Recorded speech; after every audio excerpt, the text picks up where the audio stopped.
నమస్తే, welcome to view point. Indiramma ఇళ్ల లబ్ధిదారుల వద్ద ఎవరైనా లంచం తీసుకున్నా ఇచ్చిన వారి వివరాలు తనకు తెలియపరిస్తే 25,000 రూపాయల కానుక ఇస్తానని ఎమ్మెల్యే నాయిని రాజేందర్ రెడ్డి ప్రకటించారు.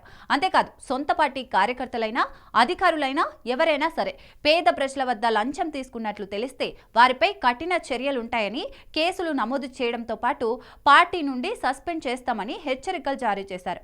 వరంగల్ పశ్చిమ నియోజకవర్గం పరిధిలోని ఇందిరమ్మ ఇండ్ల లబ్ధిదారులకు ప్రొసీడింగ్స్ అందజేశారు. వారంతా ఆనందంతో ఇళ్ల నిర్మాణానికి శ్రీకారం చుడుతున్న సమయంలో ఎమ్మెల్యే నాయిని రాజేందర్ రెడ్డి ఆసక్తికర వ్యాఖ్యలు చేశారు. ఇండ్లు మంజూరు చేస్తామని, బిల్లులు ఇప్పిస్తామని నమ్మించి మీ వద్దకు ఎవరైనా బ్రోకర్లు, పైరవీకారులు వస్తే వాళ్ళ మాటలు నమ్మి మోసపోవద్దని లబ్ధిదారులకు సూచించారు. ఎవరైనా లంచం తీసుకుంటున్నట్లు తెలిస్తే వారిపైన కఠిన చర్యలుంటాయని హెచ్చరించారు.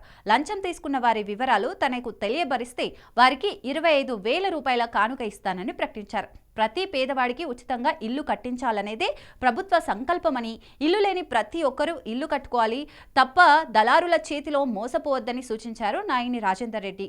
వారిపై కఠిన చర్యలుంటాయని హెచ్చరికలు జారీ చేయడంతో అలాంటి అక్రమార్కులకు వెన్నులో వణుకు పుడుతుంది.